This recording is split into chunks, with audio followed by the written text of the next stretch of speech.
Do you know the sound of a room when every heartbeat stops at once?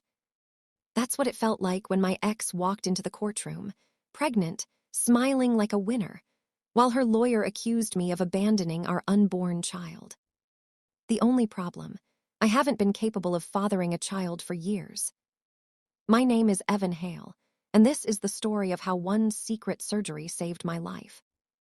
7 years ago, I thought I built something unbreakable with Marissa. We traveled, renovated a little craftsman house, whispered plans for a child-free, adventure-filled life. Then a genetic diagnosis slammed into me like a freight train, a nerve-degenerating disease I'd watched destroy my father. Passing it to a child wasn't just risky, it was cruel. Marissa wept with me the night I told her, promised we'd face it together. But love can rot in silence. First it was brochures for fertility clinics, forgotten on the kitchen counter. Then late-night fights. "You're denying me motherhood," she said, voice sharp enough to draw blood. I held my ground. I will not gamble a child's life on a 50-50 nightmare. Then one night, looking for a receipt on our laptop, I found her hidden tabs. Forums about sabotaging birth control, step-by-step instructions. Messages signed with a username only she would use. My stomach turned to stone. When I confronted her, she whispered, "You'd love a baby once it was here." Like my consent was optional. The next morning, I booked a vasectomy. Not revenge, survival. 2 months later, she handed me divorce papers without blinking. "You're letting fear ruin my life," she said, like I'd stolen something from her. Then, out of nowhere, a reconciliation. Tears, takeout from our favorite Thai spot. "Maybe I can accept a child-free marriage," she said. 7 years is a hard habit to kill, so I moved home.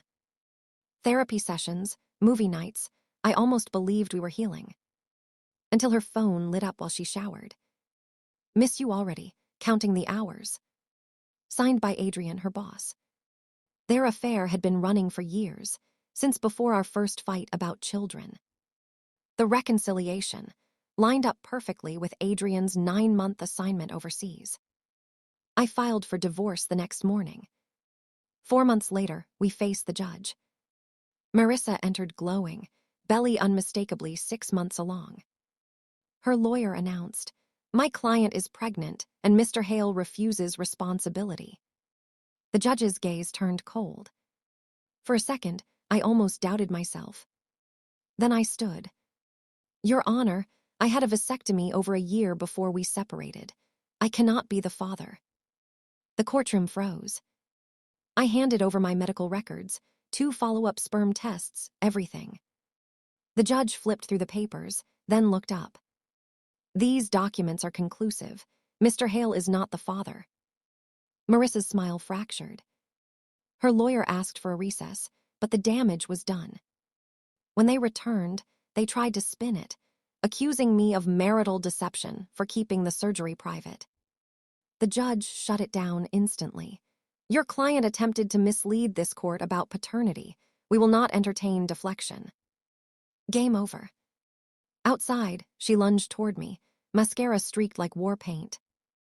"Evan, please, we can fix this, the baby needs you." I stepped back.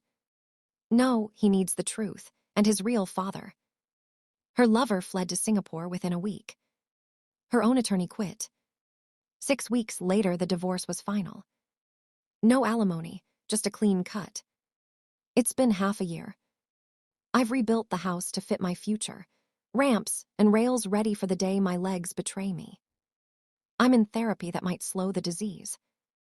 I've found a community of people who made the same choice I did, to break the genetic chain. Sometimes I replay those courtroom minutes, not out of bitterness, but because they remind me of this. Truth waits, quietly, patiently, until the moment it stands up and takes the room. So if you take anything from my story, let it be this. Don't bury your truth to keep someone else comfortable. It will surface anyway, and when it does, it will set you free.